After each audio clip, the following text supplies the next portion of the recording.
Hello, everyone. My name is Dr. Meenu Ratnasbapathy, and I'm a research engineer at the Space Enabled Research Group at MIT's Media Lab. On behalf of Space Enabled and our co-organizers for this event, the Secure World Foundation, we're pleased to welcome you to the Serving Society with Space Data webinar series. This virtual series aims to engage a multi-stakeholder audience in a discussion of how space technology and geospatial applications are contributing to achieving the Sustainable Development Goals, as well as highlighting opportunities and challenges in expanding the use of satellite data. Now, we'll be using the SDGs as our framework, but the key here is to talk about the intersection of space data and development projects. The webinar series will be held twice a month and will address critical issues including food security, energy, health, democracy and governance, as well as many more topics. Each webinar will bring together a panel of topical experts who've been doing this work for a really long time and allows them to highlight their projects and their activities that are happening around the world to solve some of these problems and who are working to integrate new data sources, of which Earth observation is just one. So we kick off our first webinar series today addressing SDG 2, Zero Hunger, which aims to end all forms of hunger and malnutrition by 2030, meaning eliminating undernourishment for all. This involves promoting sustainable agriculture, supporting small-scale farmers, and equal access to land, technology, and markets, as well as supporting international cooperation to ensure investment in infrastructure and technology to improve agricultural productivity. So, our panel today features experts from industry, academia, agency, and intergovernmental development organizations, and who will showcase real-world applications of space data to address food security around the world and demonstrate the role of space technology as a evidence-based policy tool for monitoring food security as well as increasing agricultural productivity and production. But we also want to hear from you. So as part of our webinar today, we'll be using the Slido web platform to run live audience questions during this webinar and also allow time for audience Q&A with our panelists. So we invite you to go to Slido, either on the app or the website, and use our event page SDG2. We'll also be following up the webinar with a post-webinar survey to gain insights from you, the audience, on your priority areas, challenges, opportunities, as well as examples of your own work with regards to SDG 2. So with that said, let's get started. Our first audience poll question is live on the Slido app, and again, uses the code SDG2. Let me bring that up.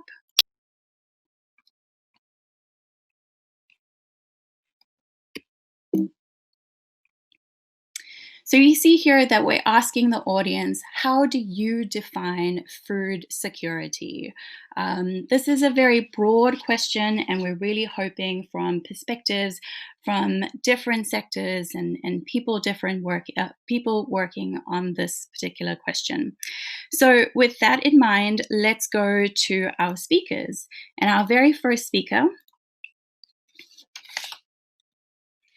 is Dr. Arif Hussain, who is the Chief Economist and Director of Research, Assessments and Monitoring Division at the UN World Food Programme. Arif's work focuses on analyzing food security and welfare conditions in developing countries to inform humanitarian response.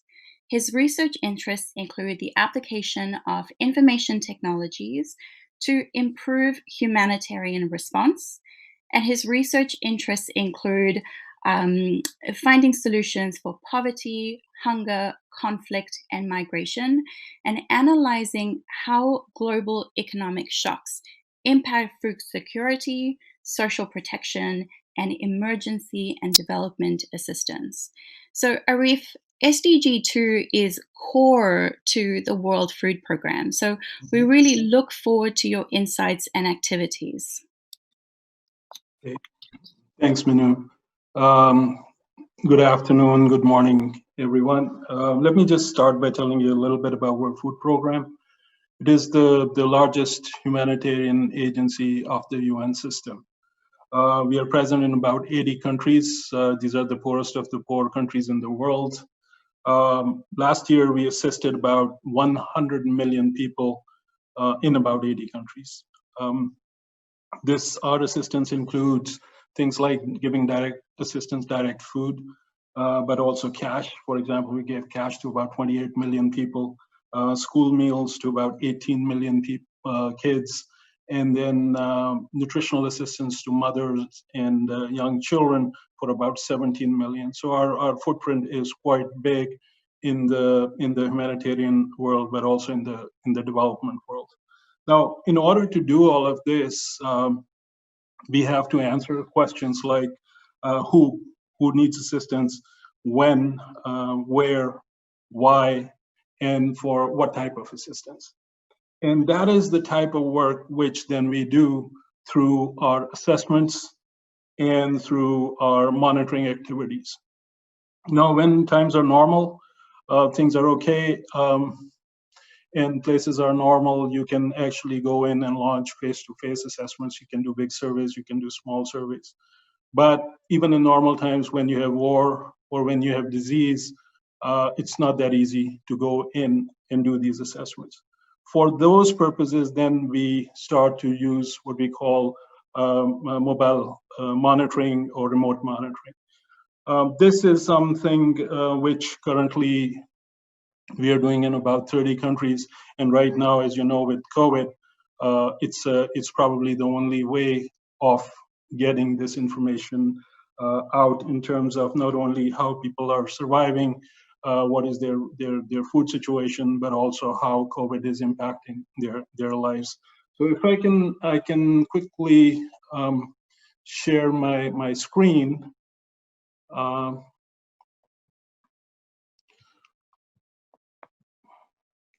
This is something which we call Hunger Map Live.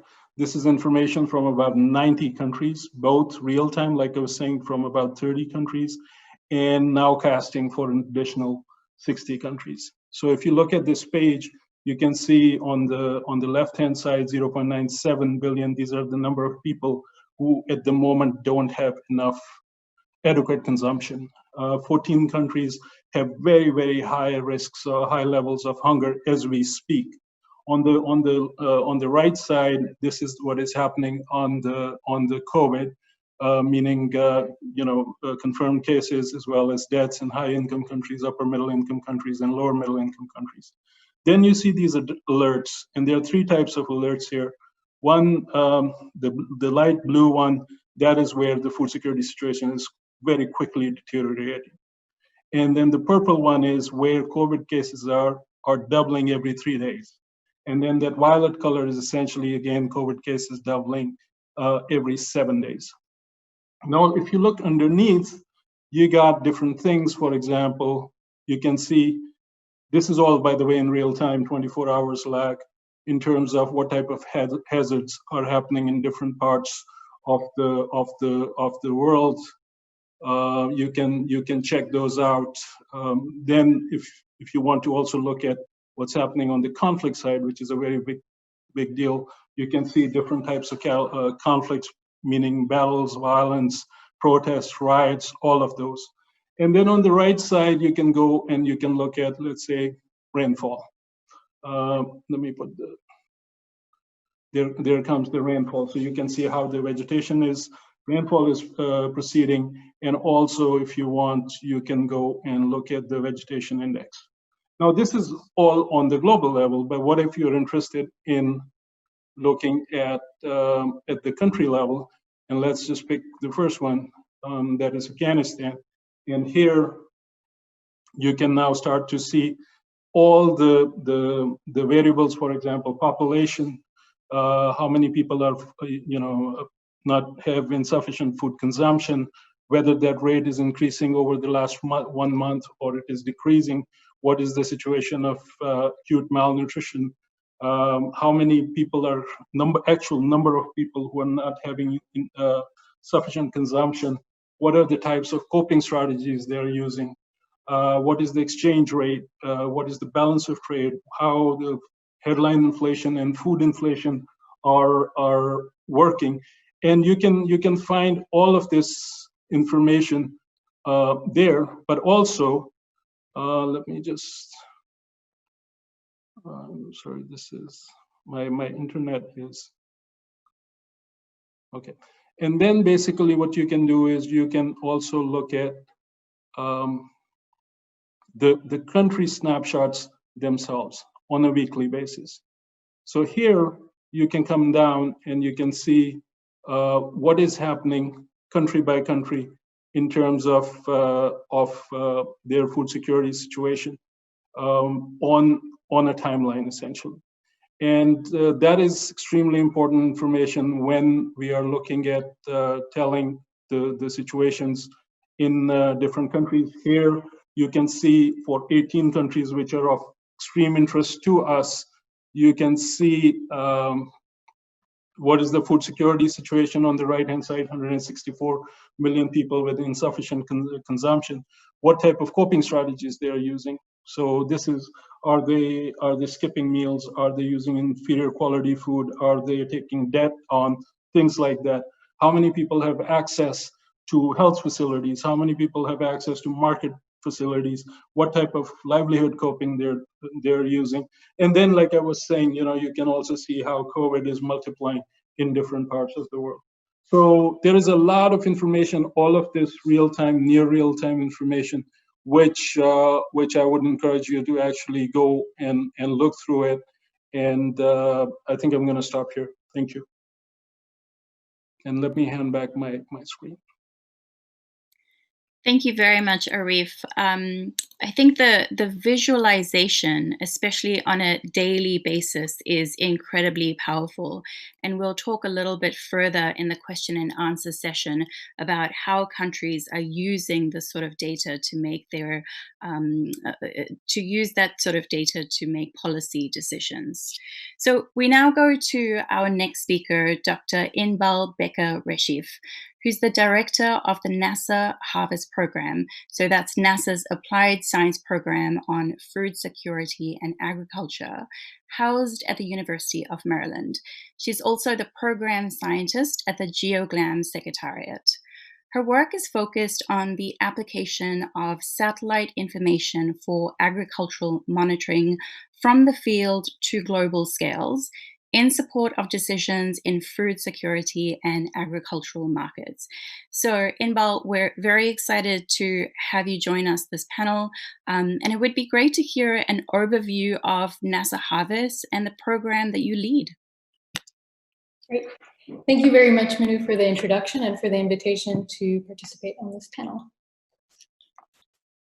So I'll briefly introduce the NASA Harvest Program, some of our objectives, what we're trying to do, and then try to give you some examples, concrete examples of some of the activities that we have ongoing, in particular in the framework of supporting food security decisions. Next. And so very briefly, Harvest was launched in 2017. And this is quite an innovative program for NASA. It sits under its Applied Sciences program, but it's the first time that NASA competes a program and actually implements it outside of the direct NASA headquarters structure. And so NASA Harvest is a multi-sectoral consortium. We have quite a large range of partners that you can see their logos here that range from various UN organizations, ministries of agriculture and various other government, humanitarian sector, private sector, research organizations, space agencies. So we try to really integrate participants across the agricultural sector. Our primary objective is to enable and advance the use of satellite data, both domestically and internationally, both for public and private sector, to benefit decisions within food security and agriculture. We're very much focused on our end users, and so any activity, any program that we start always starts with our stakeholders. And that is to make sure that we're able to really bridge the gap between research into operations and making sure that any data, any products, any services that we developed are developed directly with the stakeholder community, and that stakeholder community is really driving what we're doing.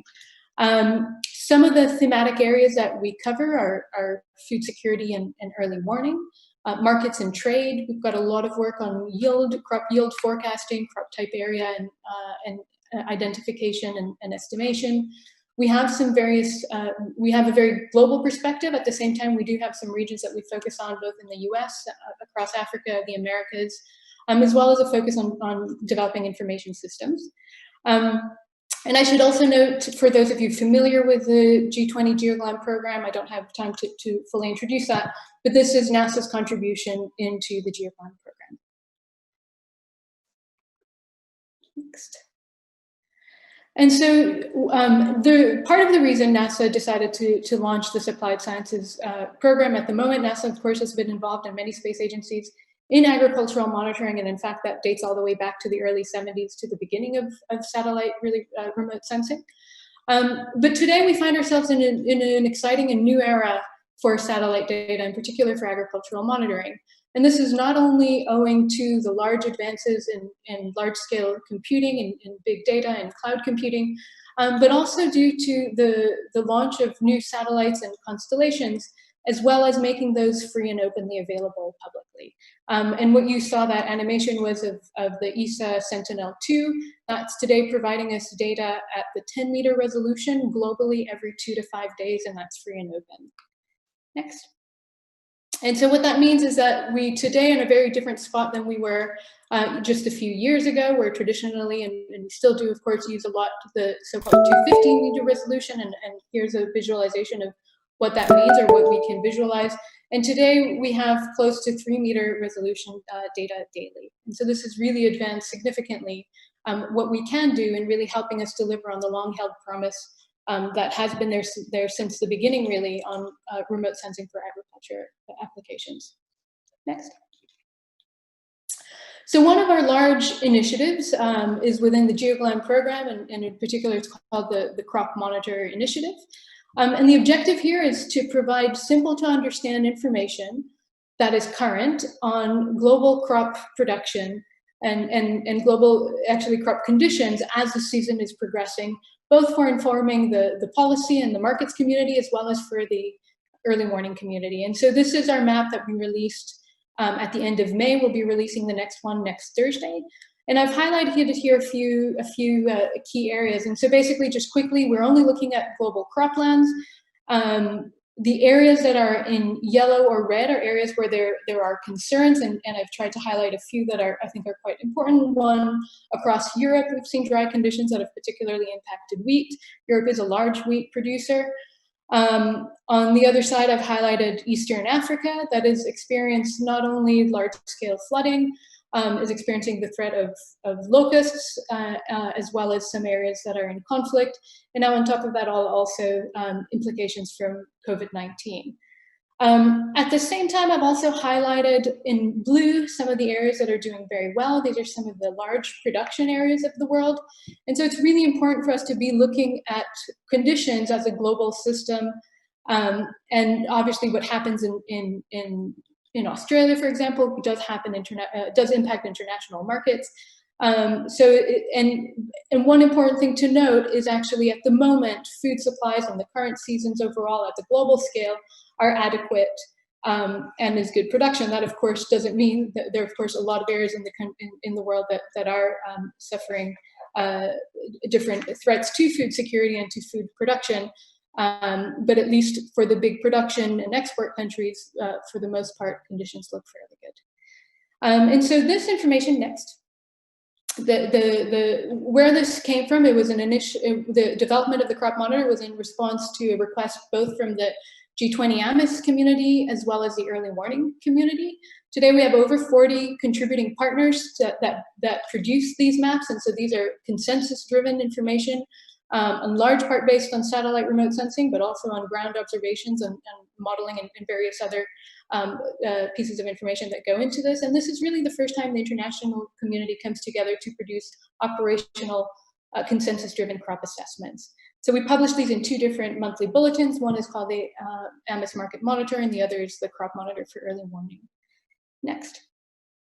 So one of, I think, the really important contributions of this activity is to help reduce uncertainty and to help build consensus. And this is particularly important when we're informing humanitarian and national food security decisions. And here I'm showing an interagency discrepancies in the big map there. And basically what pops out is particularly Eastern Africa. What that means is over the past few years, we've accumulated where there were discrepancies across the different humanitarian organizations that contribute to this, and you can see their logos on the right side. And what we do is every month we go through and we resolve every single discrepancy. We try to find various information and evidence, both from remote sensing and from ground networks that these different agencies have. And this is really important that we then do come to a consensus, given that so many decisions are being based off of these assessments from the different agencies. Next. And so one of the things we've done is evolve this into working at the national scale and working with different ministries, in particular in Eastern Africa, for them to develop their own crop monitors and information systems. And we have operational ones in Uganda, Tanzania, and Kenya. Here's an example from Uganda where they've used the information system that's at the basis and the analysis system at the basis of this crop monitor to inform their disaster relief program. And I won't read out the quote. This is from Martin Awur, the commissioner within the Office of the Prime Minister in Uganda.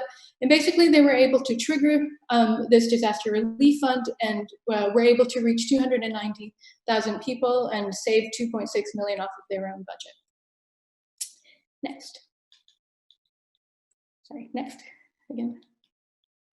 Another example of the contribution in a different way of satellite data in the current context, at the moment of the pandemic. We got a request. The government of Togo launched an innovative program for farmers to help them purchase inputs and rent machinery through a digital wallet program that they launched, especially to help farmers that were being impacted by various COVID policies. And one of the things they needed to know is, where are the farmers? As a lot of them are registered, do farming as a second job, and so they might be registered as a teacher or as a technician. And so we developed a 10-meter map of croplands across the country within 10 days. They needed this information to be up to date. And this was a contribution. This went into then designing this program and how to reach as many farmers as they could. Next. And so just as a final slide, I was asked to talk a little bit about some challenges and opportunities for operational uptake. I think it's a major challenge to transition out of research and into operations. I think we see quite a lot of siloed communities. I think often within the remote sensing community, we develop products that we think should be very useful, and then we sit there and wonder why nobody is using them. And so I think we see different types of challenges really for being able to do this. Of course, on the technical side, whether it's ground truth data, developing robust methods, but also really being able to bridge the gap between different siloed communities, whether it's through policymakers, economists, and so really being able to make sure we're speaking the same languages, that they're aware of what we can do and vice versa, we're aware of what the needs are.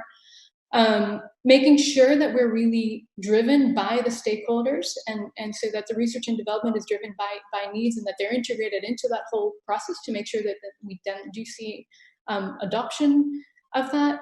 And also making sure that we're really increasing the awareness and are very honest about what the current capabilities are, but also what the limitations are. And I think we've often seen a huge overpromising of what remote sensing can do. And I think we've got to be very careful about where we are today, where we need to go, and what we can and cannot do. We also see, of course, a lot of opportunities, and specifically within the context of what I said, I think we really do see ourselves in a very different era. That's really revolutionized our ability to provide information that's accurate, that's timely, that's actionable, and at scale. And therefore, we've seen a real huge increase in demand from a wide range of applications and sectors for better integration and utilization of satellite data. And I think also specifically within the context of SDGs here, for example, I think there's a lot more room still for integration of satellite data into monitoring some of the indicators within SDG and integrating that into some of the organizations that are very much involved in implementation and in stewarding the SDGs. And I'll stop there. Thank you. Great. Inbal, thank you so much. You touched on some really important points, and one of which was the current pandemic situation. And so we'll address that in our Q&A a little bit later. But one thing that really stuck with me is, you said that often we work in silos.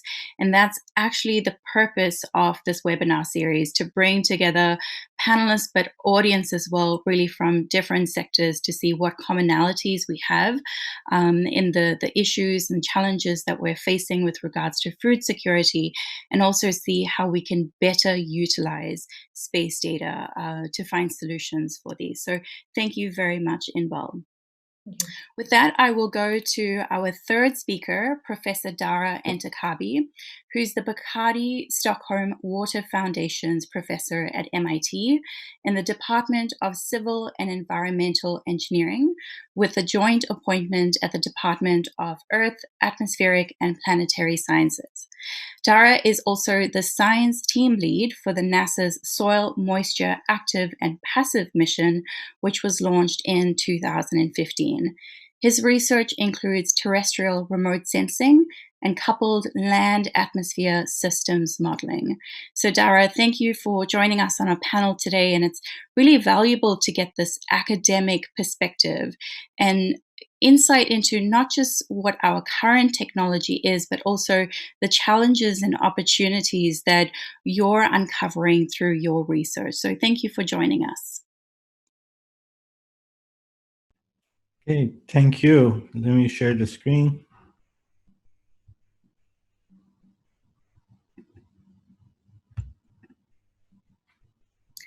So Dara, I have your slides up here. Okay, why don't you go ahead?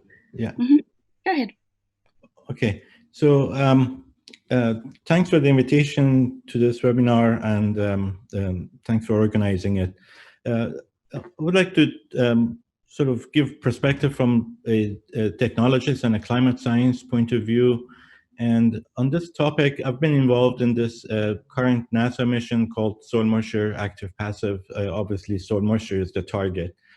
And the reason we targeted that in both science and applications, in fact, this is one NASA mission where the science and applications were developed together, because soil moisture is both in the climate system as well as in drought monitoring, food security, and flood prediction, a daily used variable. But before this, the spaceborne view of it, the synoptic view of it, was not available. So now it's 5 years of data, so we've had a chance to advance in some of these science and applications. The reason why soil moisture in the application areas is targeted is that the very definition of agricultural drought is a prolonged and persistent deficit in this variable. In fact, it's defined through it. So soil moisture deficit defines the drought. So what the SMAP mission provides is every 2 to 3 days, a global map of surface soil moisture and how it evolves. In order to provide that, it has to go to very low frequency microwaves. So that means that it can see through clouds, it can see regardless of solar illumination, and also, most importantly, see through moderate vegetation. We just don't want to remotely sense what we see, namely bare ground, but under vegetation and crops. What you give up when you do that is very high resolution. So in low frequency microwave, you just can't collect the data at the resolution that would be at the field scale. But it is a synoptic view. Now, as shown in the bottom left, one thing that the measurements can sense is not only the water content in the soil, but what is the water content in the vegetation throughout the canopy. So it's a measure of how much plant water uptake is happening and growth in the plant is happening. And they're simultaneously present, so you can track both in time and throughout the growth season. And just a few examples of application of it, of these two data sources, is shown to the right in 3 examples. These are 3 existing examples, just picked a few. One of them is to provide maps of soil moisture anomalies throughout the world.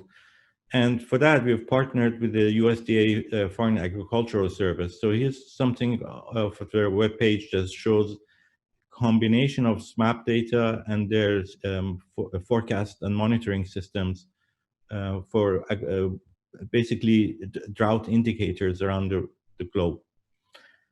And on the bottom right is an example of what happens when you know soil moisture and plant water content evolve over time. This is, for instance, yield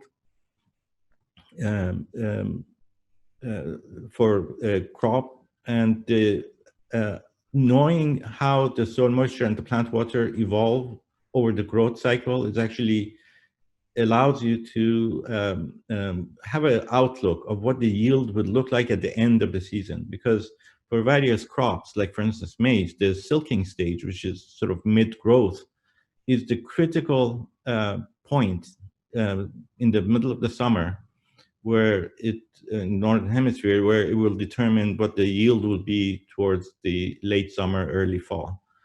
And that critical stage is a growth stage, and it's different for different crops. So by looking at how the soil water and the vegetation are evolving throughout the growth season, allows you to have a outlook of what the yield will be at the end of the season. So with some warning in advance, some sort of value in lead time.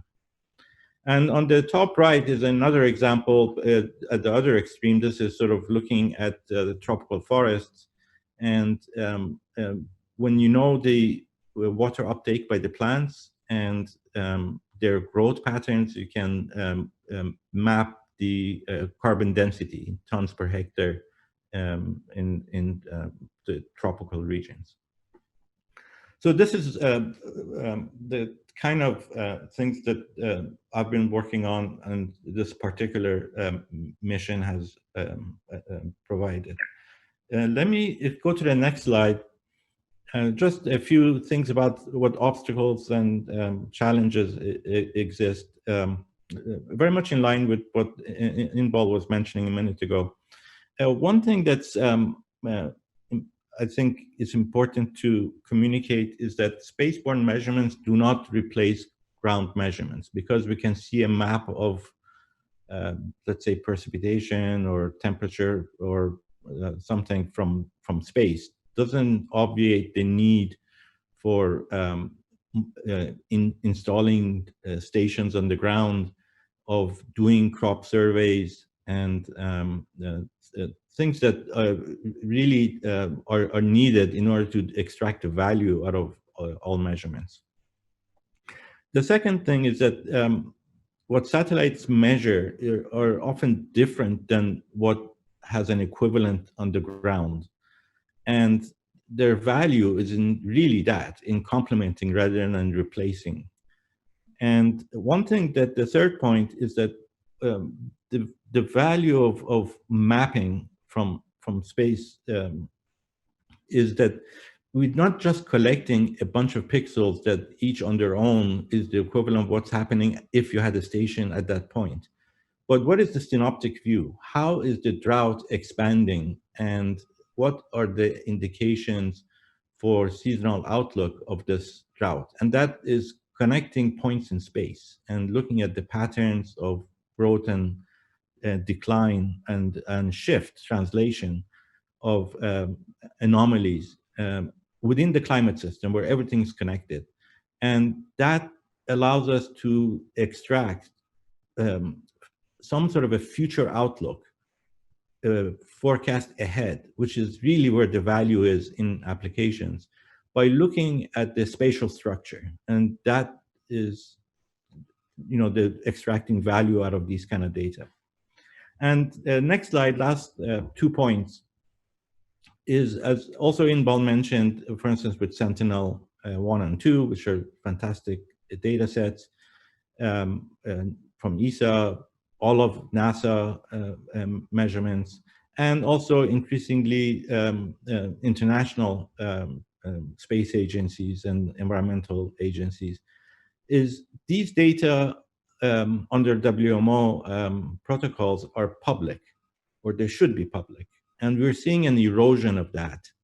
And that would be, I think, devastating for the stakeholders and the user community and agencies and institutions around the world.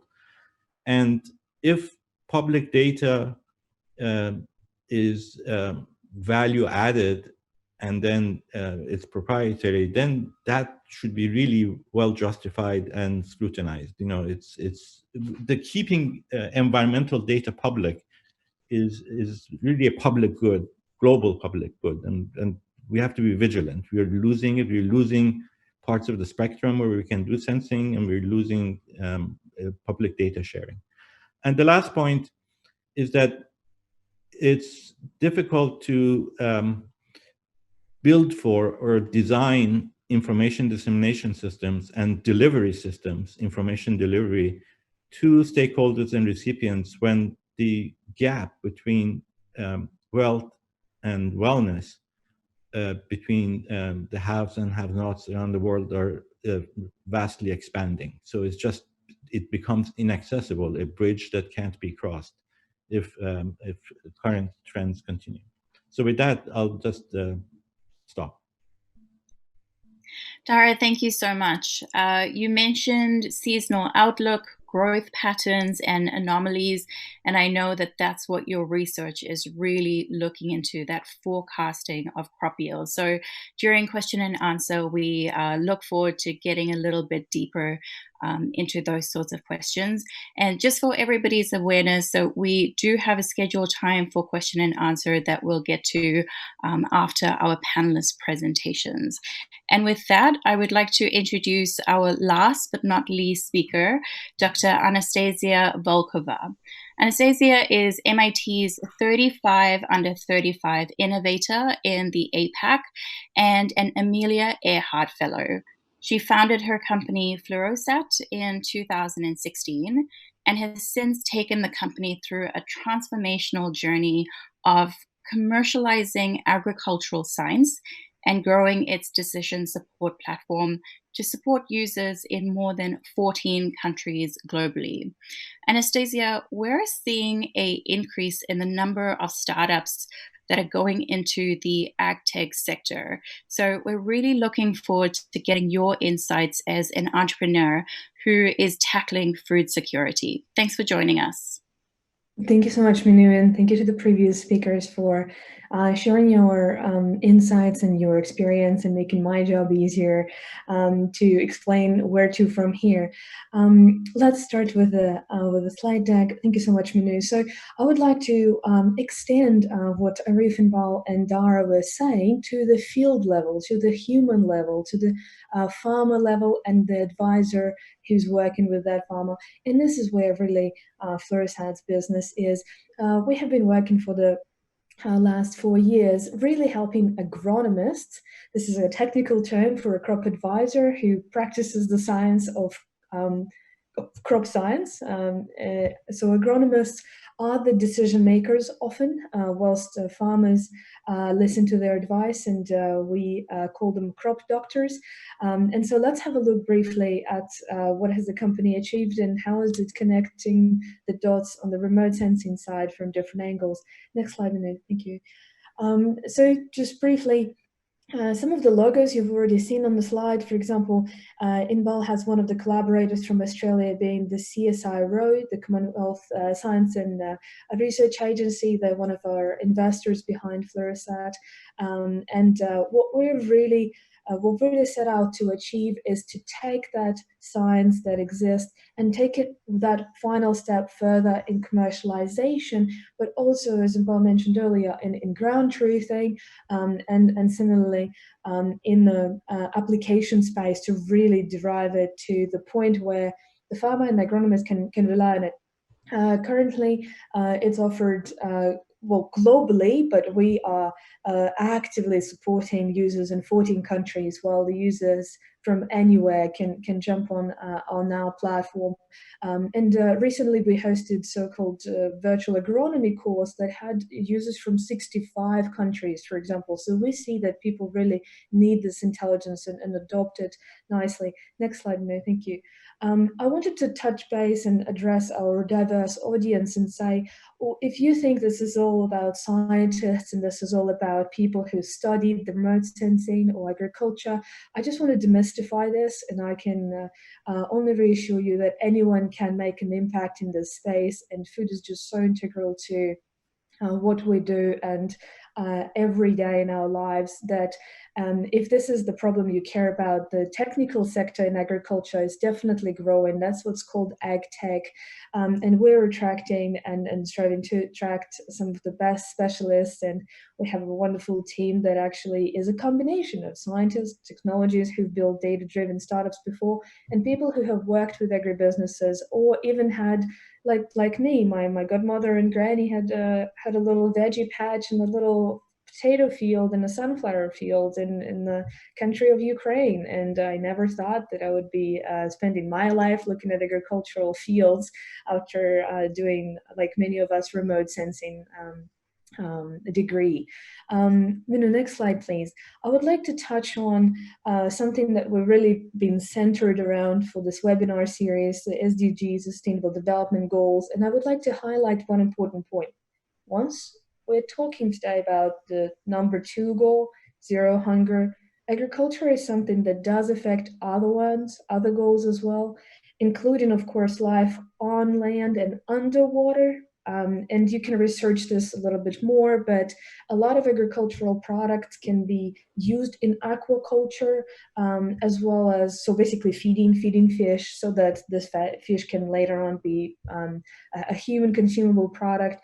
Of course, it's obvious to you to not just, deforestation is the way that agriculture affects life on land, but we're talking a lot more about sustainable agriculture and regenerative agriculture. That is actually one of the most sustainable ways to manage and go about sustaining the land we have, to avoid dust bowls of Kansas and droughts in Australia and so on.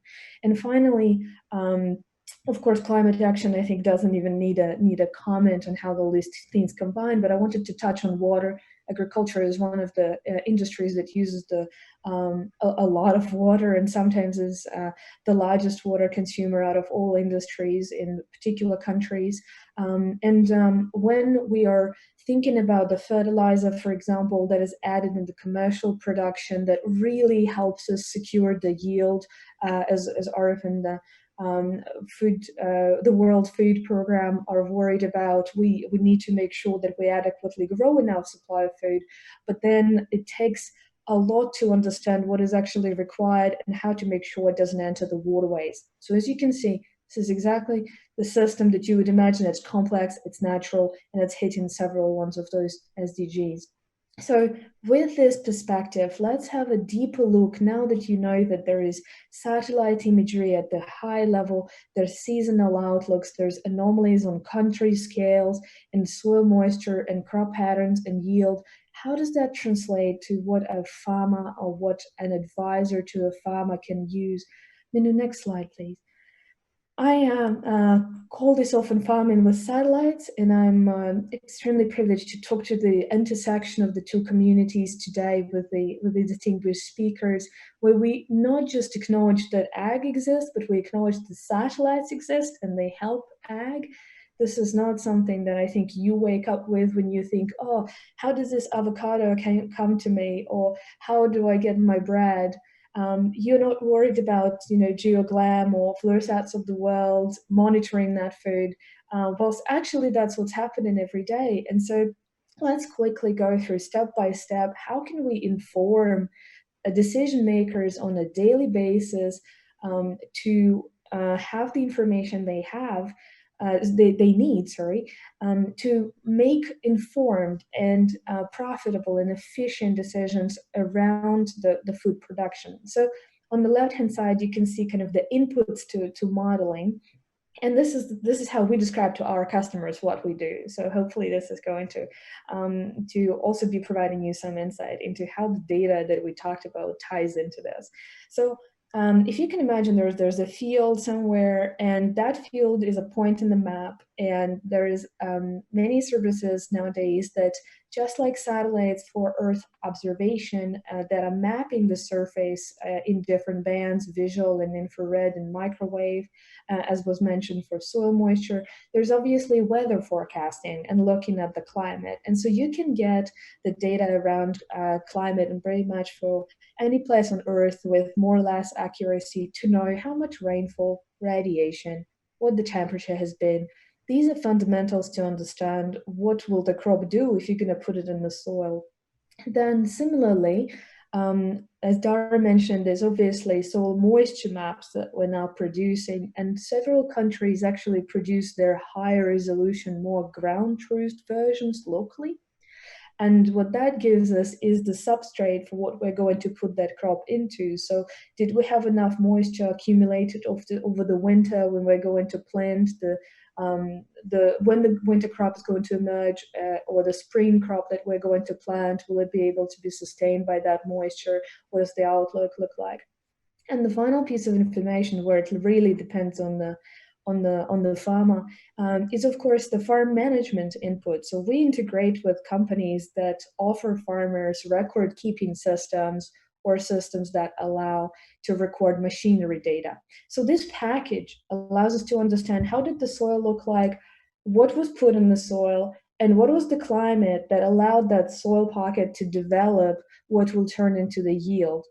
And as Inbal mentioned, we need to keep this in check. So satellites is part of the puzzle. And we always say that apart from satellites, there's actually agricultural science that allows us to say, if we choose this hybrid and put it into this soil under this rainfall and irradiance, this is what we should get in the biomass at a certain growth stage and the yield potential. So let's imagine for a second that you have access, like Fluorosat does, to licenses of these academic models, and you integrated them into the APIs of data flows of all these different icons that we just talked about that determine the inputs. So you were able to predict what the crop should look like on a daily timestamp or based on the weather. And then what happens is pretty magical, especially when you think of someone who just farms their crop. They don't think necessarily about the satellite passing over their head every so often. And there's more and more of those satellites, and we use the same constellations that have been mentioned, plus additional commercial constellations. What happens is that when you are able to predict where the crop should be, you can then actually use satellite imaging or other remote sensing sources to sense, to take a measurement. And that measurement, of course, it has its own uncertainty, but you can take a measurement every 3 to 4 to 5 days everywhere on Earth to see where that crop is up to. Do we see it emerge? Do we see the biomass increase? Do we see it developing? And this is what we can call calibration, that maybe we overestimated the soil moisture. Maybe we misunderstood how cold it was. Maybe we misunderstood the planting density that the farmer used. And then we can bring that system together to be more accurate, real-time, site-specific. And here I mean field and subfield level agriculture, and this is what's called precision agriculture. In the next slide, we will quickly breeze through the following as just a couple of images, just in the same way that the previous panelists have given you the idea of visually what would you interact with.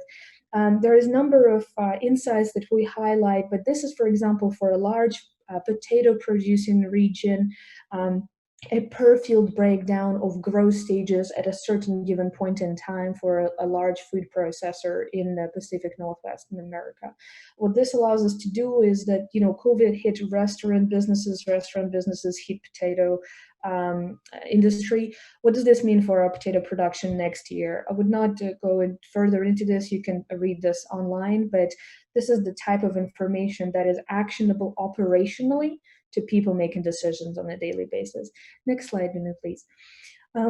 We can use remote sensing information not just to try to figure out what transitions we're looking at, but actually some events. We can see how the plants emerge, and we can just very simply on the graph on the right-hand side, you basically, if you put a point somewhere in this field, you will get a graph like this, and you'll be able to, at the top there's small growth stage predictions where we say, okay, we think the crop is at this growth stage. Take the satellite observation, have a look if it compares, if it makes sense.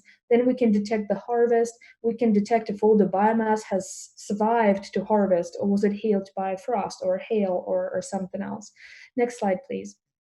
Something that Arif touched on and also had on his slides, this is, for example, fields in Côte d'Ivoire.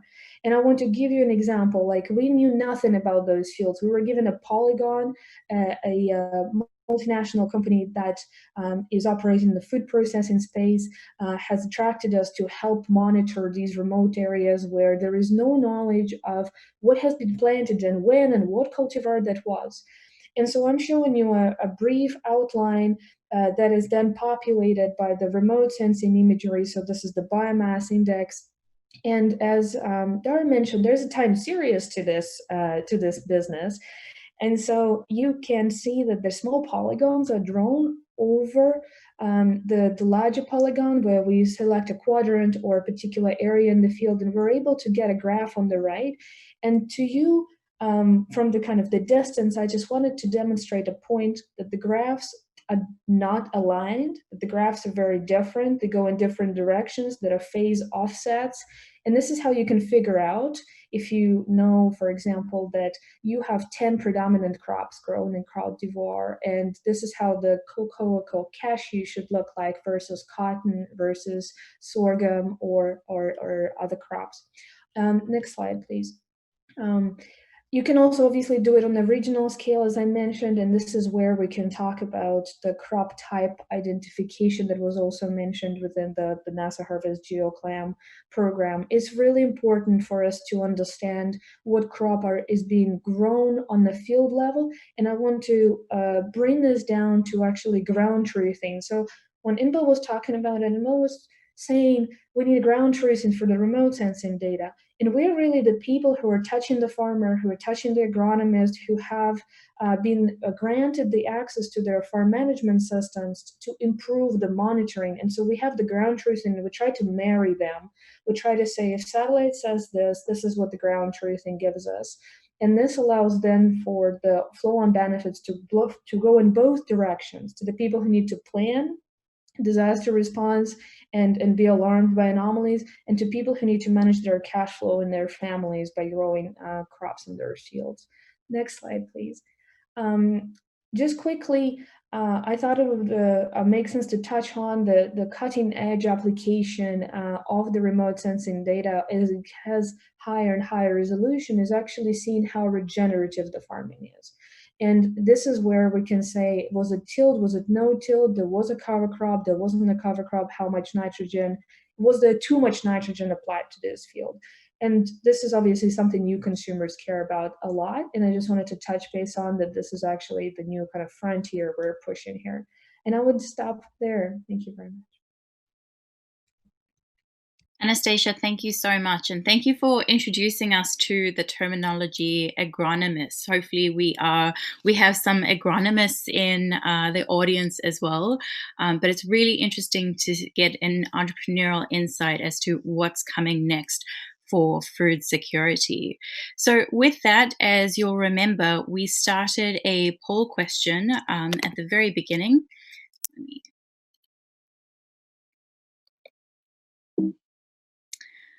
So we've got some answers here. If we go down to,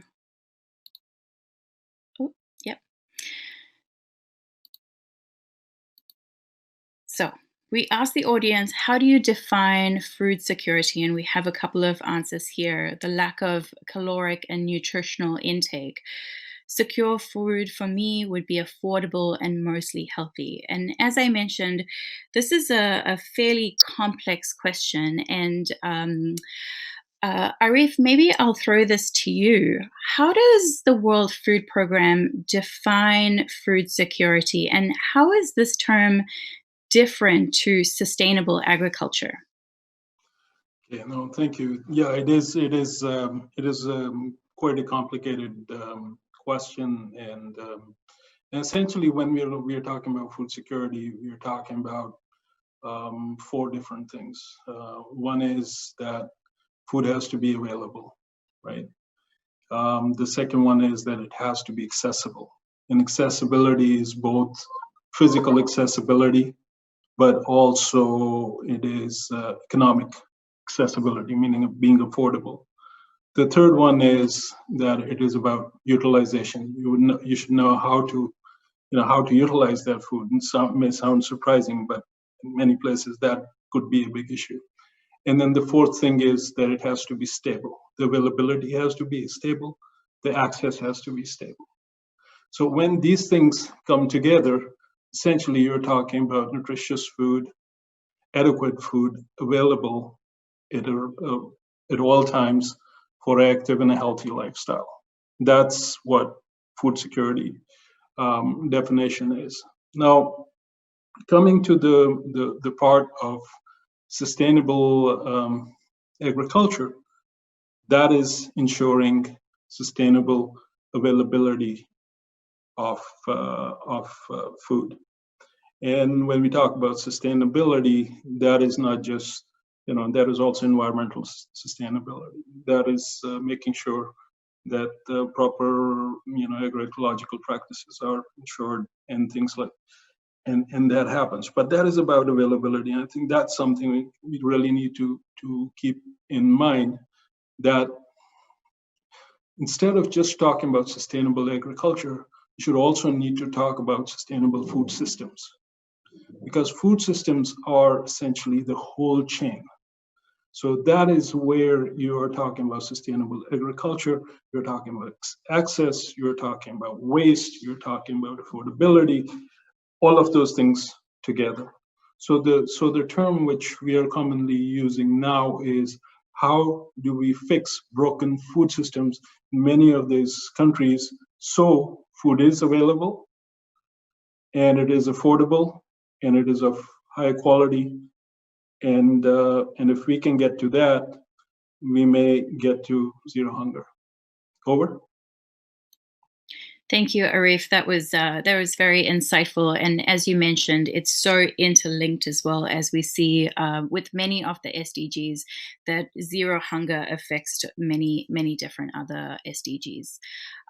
We do want to keep the active poll going, so we have now released another poll question for the audience. This looks at the factors, in your opinion, that influence food security, and we're looking at the short term for now, so really looking at the next 2 to 3 years. So go ahead and choose your top 3 factors that you think will influence food security, and we'll try and get the panelists' insight and feedback on that as well. So with that, let's shift a little bit to a few questions to the panelists. Arif, let me start with you. So you recently wrote an opinion piece for the New York Times, which, by the way, for the audience, if you haven't checked out as yet, it's really fantastic. Highly recommended. And Arif, you highlighted at the end of that piece a call to action for a global collective action in order to build resilient communities and nations. So what role do you think technology plays as a policy tool for food and nutrition security? Yeah, no, thank you for saying that.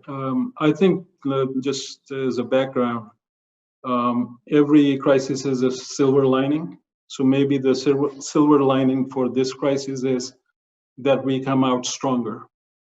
And coming out stronger there means that people are can afford the basic, and there's nothing more basic than food.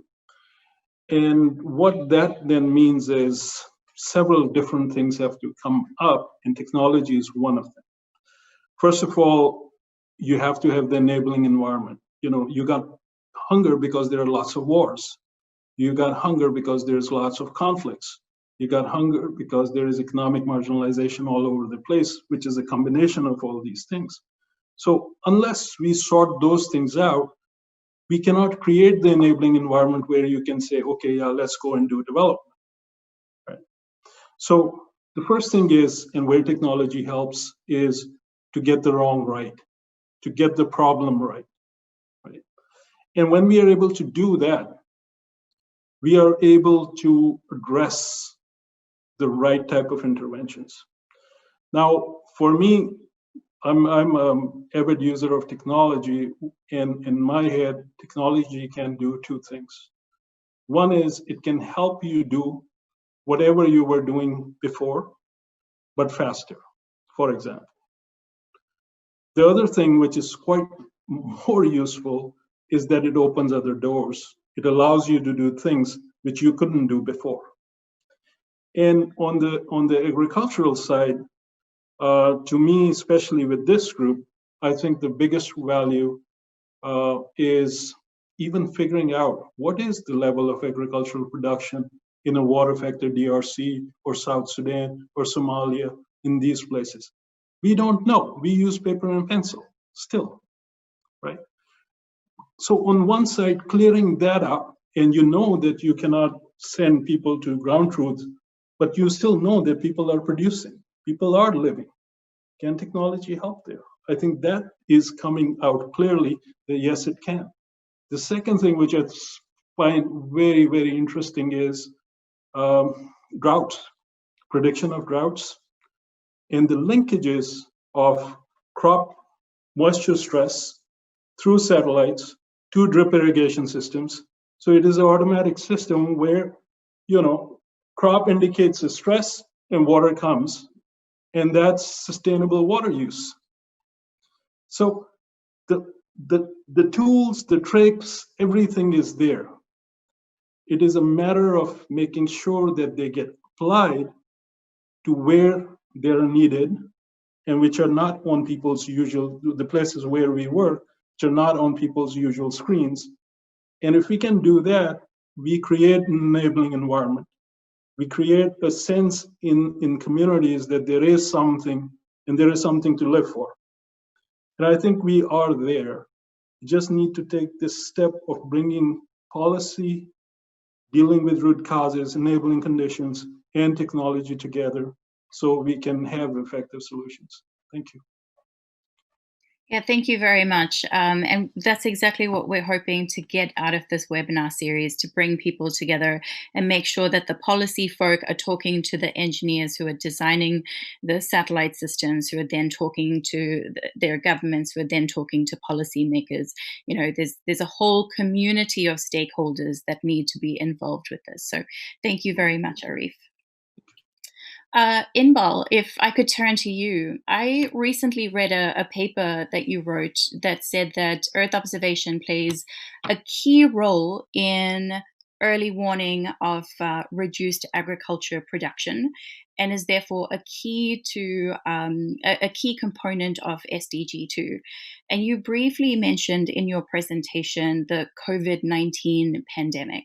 So I'm sure you've got many examples, but maybe you can give us just one example of an opportunity where we can better utilize space technology and remote sensing. Sure, great, thank you. And maybe building on what Arif just said, I think there is some silver lining in the current pandemic that we're going through.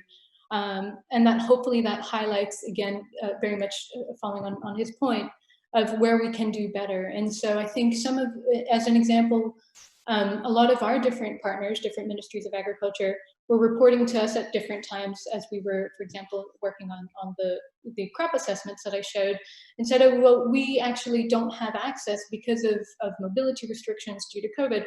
We don't have access to the field. And having access to the field, I mean, a lot of, especially statistics, which a lot of decisions are based on, is how much food am I going to produce, and whether that's, used at the national scale for making different decisions or for informing international grain markets. This is really, really important information to have. And so not having access, for example, to go down into the field and collect that ground data that we've talked about so much, that is really important for any model you're going to develop, any statistic you're going to develop, it has meant that I think that also highlights an opportunity on the remote sensing side, which is to help better integrate, and some governments do this very well and others don't at all, but help integrate more technology, more of the remote sensing into the current monitoring systems and statistical systems, so that when we do have a gap, that you know, how does the remote sensing information and models, for example, relate to the various statistical methods? How do you build the confidence to use that, so you're not in a year that you have a crisis all of a sudden saying, okay, I'm going to use remote sensing, but I actually don't know how that relates back to my full time series. And so really making sure you can integrate that as part of the information, and also having a longer term view and plan. And I think some of the challenges we've seen is large institutions perhaps change much more slowly. They have very established ways of working, and those are very hard to change, and perhaps this highlights that. But then we've seen in other institutions that are smaller, that are perhaps more dynamic, that don't use any remote sensing, they might actually be much more open to taking in and uptaking this type of information. Great, thank you, Inbal. And it just goes to show how flexible we have to be with the current situation that we're in. So appreciate your insights on that. Anastasia, I'll turn to you.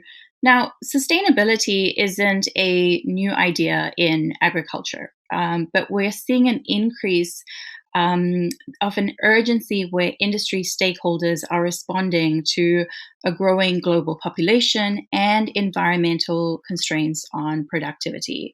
And I know that through Floraset, you're helping to verify some of the farmers of what they're demonstrating. Can you elaborate a little bit on how AgTech providers such as Floraset are utilizing remote sensing technology to provide this third-party verification? Yeah, absolutely. Thanks, Minu, for that interesting question. I think sustainability, as Arif mentioned, sustainable agriculture or sustainable food system, depending on how we want to look at it, it still starts with the sustainable production, or sustainable even production of inputs to agricultural production. So if we come back to the slide in the presentation just mentally that I demonstrated, we're looking at fields, we're looking at areas that are quite high resolution and detailed. And so what can we do, being the company that has looked for 4 years across all continents, apart from 2, on agricultural fields and has been ground truthing them? Well, we noticed that, as I mentioned, we can track some big events. We can track the planting, the emergence, the harvest. We can also see how the crop is evolving. And throughout the pandemic, really, the consumer interest to where the food is coming from and how sustainably is grown has been increasing, as well as buying local tendency, and supporting the local food production because of potentially some of the failures in the logistics of the food supply chain. But on that piece of consumer awareness and wanting to know how something is produced and wanting to pass on that premium we are willing to pay back to the farmer, there's obviously a whole range of intermediaries in the supply chain, the people who are cooperatives or food processors, large organizations that are making it efficient, that are making it cost effective for us to process and get our food from the farm to actually, to the mill, and then to the producer of food that are ready for our consumption.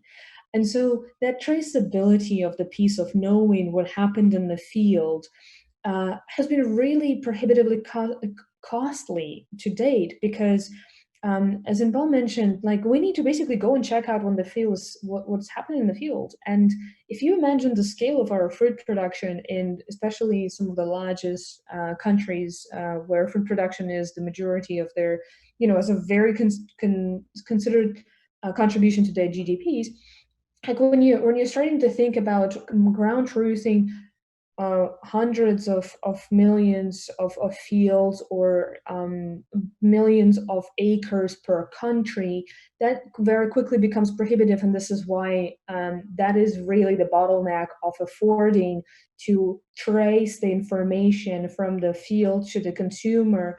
And what we're seeing now, as Minu mentioned, is the ability of the brands who are in between to really try to hedge that and say, the farmer, we're going to pay you for the sustainable practices because your more generative practice will contribute to the soil, and you will be, it's not just regenerative and sustainable food system or agriculture. We actually think about it as a sustainable business. Agriculture business is just like any other business. And if they invest in soil, they invest in what's good for their crop, it's investment long term, and we will have these producers for longer, securing our food supply.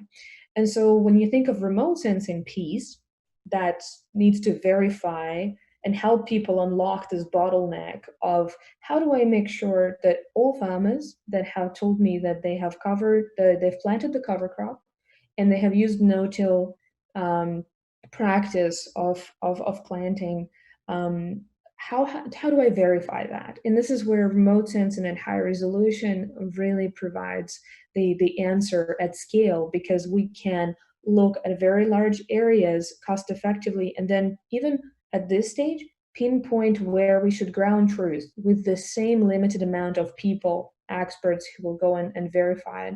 Because in this way, we're able to very efficiently extrapolate what we're seeing, not relying on something that is not data, relying on data at scale that is a bit less certain, and relying on experts to ground truth it, to pinpoint it, so that we can really provide to the supply chain some certainty of, we can afford now to produce more sustainably, we can afford to pay premium because we'll afford the cost of verifying that premium to consumer. Ultimately, to support all of this, consumer dollars for premium and sustainability need to flow back. And this is what they're trying to, this is what they're starting to offer as cooperatives and food brands. And this is really the start of it. So it's very exciting that this idea that has been around forever, and remote sensing is not new by itself, has really now met the enabling technology with the satellite that can give us the under 3 meters, the airplanes that can give us 50 centimeter resolution. That is what's unlocking it, in addition to monitoring and modeling. So that's what the consumers should vote with their dollar for and look out for in the market. Anastasia, thank you so much. And I'm glad to hear that there are these incentive programs and that we're utilizing technology to verify and move towards this. And as Arif mentioned, we're kind of on that verge of really making the most of that technology. And again, it's so great to see it from an entrepreneurial perspective. So we are really running out of time. We're about 15 minutes from the close of our webinar. And I do want to hand it over. I know that we're getting some great questions on the Slido app. So let's open the question, please. Here we go. Okay, great. So this is a question for all the panelists. And feel free to shout out by unmuting yourselves.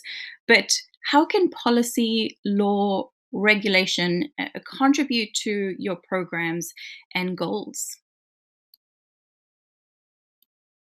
So Arif, maybe you want to start first?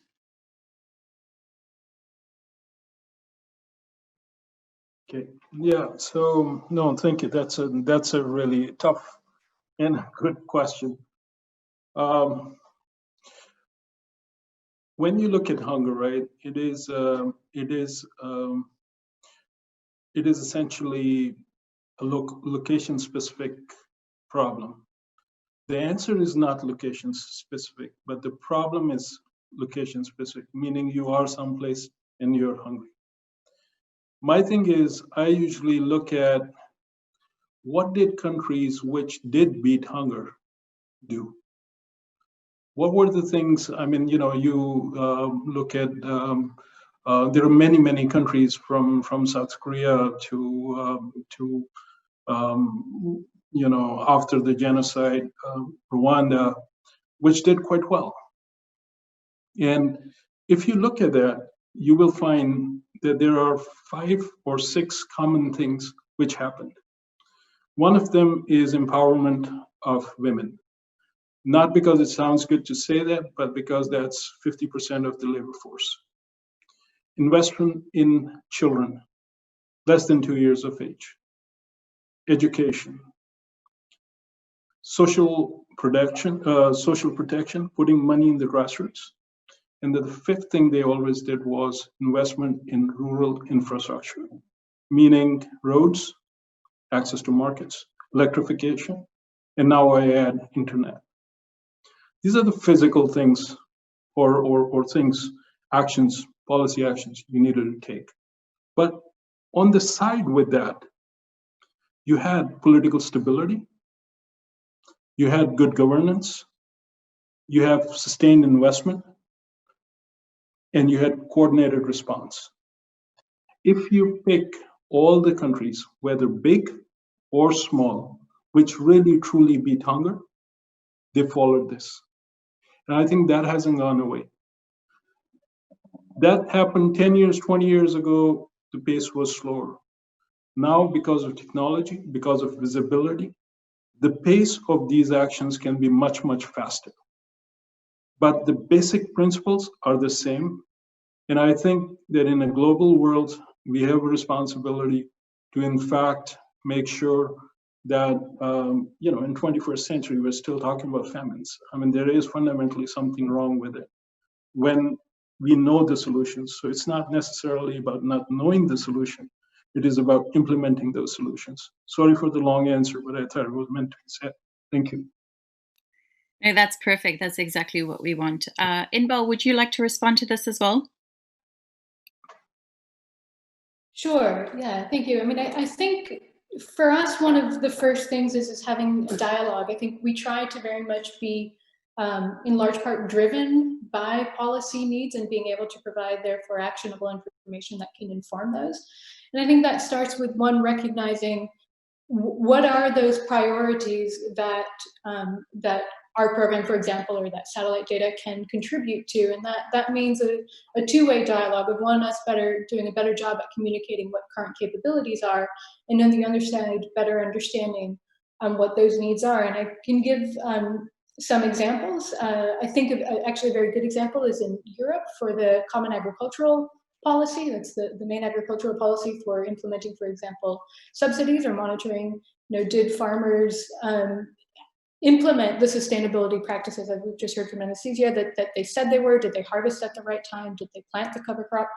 And so they've run it actually into their regulation, into their law, that satellite data should be used for that purpose. And I think that's a very good example of where that can make an impact, and a very large impact. And I think once other countries see that that works, that's another very good way of then making sure that kind of capability is expanded.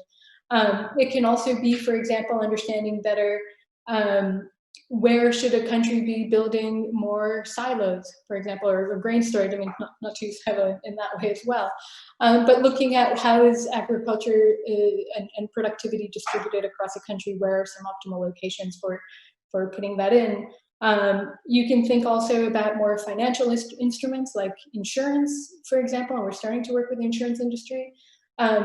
Again, there and with loans, again, there, some of the questions is how do you make that process of payouts the most efficient? And so if you can reduce the cost on the insurance industry side, that means that gets carried out back into the farmer side, or increasingly giving farmers credit for using sustainable practices, again, as we've talked a lot about, and being able to look at, well, what is the real impact if I've utilized no-till over the last 10 years and have put in a cover crop, and can I demonstrate the benefit of that? And if I can, that might give banks more reason to give you a loan versus somebody else, or better conditions on a loan, or to an insurance industry. And I think a lot of what we've heard today is that there isn't enough evidence yet at large scale for them to be integrating that into some of their programs. I know some programs do, and a lot of programs don't. And so I think there are very different ways that you can read this question and answer that. But a lot of it comes first with starting with the dialogue and being very clear about capabilities and needs. Absolutely. Inbal, thank you so much. Anastasia, you mentioned food supply chain. So I want to pose this question to you. How does space knowledge, how can it help obtain a sustainable food demand supply chain? Minu, we're just looking at questions. Which one we're answering? I heard what you said. This is the first one? So it's question 3 from the top. How can space knowledge help obtain sustainable food demand? Thank you for pointing that out. I think I would like to follow on from Inbal's answer and tie this into, like, it's kind of answering a few of those questions. What prevents us from just taking the space-borne satellite imagery and putting it in front of people who design policy and in front of people who our reef is working with, whilst we, for example, Fluoroside can enable the irrigation system talk to the plant cover, and this is what we're doing with one of our partners, is a very different problem whenever you look at different geography, whenever you look at different soil type, crop type. And so you can have basically one satellite-based data source that needs to be so-called interpreted. And this is why a company like ours exists, because we're trying to bridge the gap by bringing in the context. You're not just looking at the satellite imagery, you're looking at the growth stage of the plant and the crop cover within a certain expectation of it. And so when we think about the sustainable food demand supply and using that data, is really having more local organizations help interpret and develop the use cases, or even take the same use cases but give them the power and momentum locally, that will enable those local governments believe that this is something that needs to be invested in, such as in Europe. Europe is really the place where Sentinel program has originated from, and this is where the governments inherently trust, because they give to the satellite program with their left hand and they give subsidies to farmers with their right hand, and that is the same government. And so they inherently understand that for sustainability, we can just not ignore that there are solutions to this problem, but methodically solve every step of it. And we already solved the data availability. It's out there, and there's more data coming, and we're realizing the value of it. We've solved for some, as Inbal mentioned, like a variety of use cases on the farm level, on the regional level, on the government level, on the national or even global level. But then how does everyone adopt it? Everyone's context is different. And so what it means to have sustainable food demand supply chain in Africa is very different from what it means in America. And it can be the grain silos, but it can be the infrastructure and the truck. The truckies are the movers of food in the US, whilst this is very different in Europe. And so you need to look at that complete supply chain, and then look at where does the space data help, what is already proven to have very solid use case, and how we can add to have a complete solution. And this is what we're really obsessing with Fluoroside, with how do we deliver something that they can just act on without needing one more, and yet another piece of information that's missing from that interpretation from that report. So I think that's how you can think about it from the space knowledge, enabling the food demand. Look local, and then what's the problem we're trying to solve, and how many pieces do we already have? Excellent. Thank you, Anastasia. And, you mentioned one word that really hit home for me, and that's trust.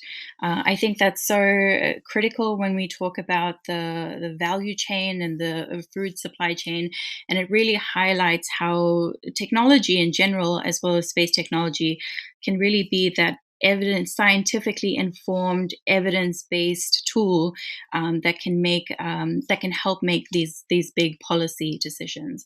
Now, I do realize that we're quickly running out of time, but there's one question here that I just want each of you to give me a quick answer, and that are identifying some barriers of adoption when it comes to either using technology or data in general or satellite data. But what are the barriers that you come across, whether it be intergovernment development organization, a startup, or even an agency with regards to decision making? So maybe Arif, we'll start with you. Okay. There, one is, it's funny you said trust. One is just that. Trust is sometimes adoption of new technologies for farmers. I've seen that it's a trust issue, and you find that quite often. But I think what is the barriers which we see is the adoptions of these. One, understanding of the problem. Second one, relevance of different sectors to that problem.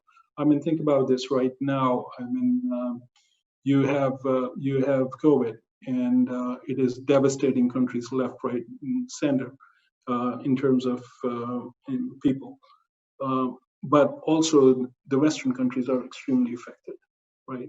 So the question becomes, okay, so should we assist our people or should we go assist somebody else's populations? And that in the short term, that has to be rethought, because we live in a very connected world, and we have to be in a position where we are able to sort out problems at home, but also in the neighborhood, because when we don't, that becomes an issue later. So that understanding is sometimes a problem. The second thing is that we do know the solutions, but the solutions are not affordable. The third problem is, I think there is, if we are going to sort out many of these problems, private sector has to play a front and center role, but that doesn't happen. And in many of these countries where we deal with political instability and governance is a big issue as well. Over. Thank you, Arif. Inbal, do you have anything to add to that? I'll be very quick. I couldn't agree more. And I think building on actually the trust is the long-term commitment. And I think we see so often these projects that are trying to do this transition into research into operations, but they're a funded 2-year project, and you start to build that trust, you start to build that relationship, and then that project is over. And so I think instead of building that trust, you've actually done harm. And so making sure that you have a long-term commitment to activities and projects, and making sure they're really driven by the users, and that there's a long-term plan for sustainability and transitions, if I had to say one thing. Thank you. And Anastasia, I'll have you have the last word on this question. Thank you. I'll be also quick. I was thinking of some practical additional ways that we can kind of remove the barriers to adoption. And I see one of them being through this consistent commitment of governments or private bodies, actually the data collection, because this can be so simple. If the state government or the national government says, okay, we really care about solving this problem, and we need to start putting the systems in place, either from the data, from the people side, to collect the data set, you can always, with remote sensing nowadays, come back to analyzing the data, but you need to have it. You need to have that ground truth local data set that says, we have gone through 3 provinces, and this is the information we have collected. And that is, of course, harder in times of COVID, but you still have ways to reach people. And that is something that can be prioritized, because the more you uncover the first bits of the solution to your local problem, the more you can see it as something you can really get through. And it has to be driven, of course, by a number of parties contributing to this. And the private sector, as we mentioned, will be as we definitely see more and more incentives for the private sector, more and more monetizations of the value of what we're speaking about today. So I think those would be kind of the practical things. The more good data you can have, the better off you are in the long term. Anastasia, thank you so much. And by now we have well and truly run out of time. The slide. Great. So as I wrap up, firstly, let me thank our fantastic panel of experts for sharing their work and unique insights with us, as well as the audience for engaging in a really interesting discussion. And I have apologies from Dara, who had to step out a little bit early, but we welcome your questions to keep rolling in. And as I said, this is really just the start of the dialogue that we need to have. As I mentioned at the start of this webinar, we will be following up with each of you to fill out a really short survey to continue this conversation and learn from each of you what are your priorities, what are your challenges, opportunities, and actions when looking at the topic of food security. And I will also say, please stay tuned for our next webinar in the series, which includes SDG 16, Peace, Justice, and Strong Institutions. We'll also be tackling SDG 7, SDG 3, and others as well. And so this webinar series takes place twice a month, and we'll continue to bring together topical experts to share their perspectives on each of these topics and continue the conversation with you all on how we can really utilize space data for humanitarian and development sectors.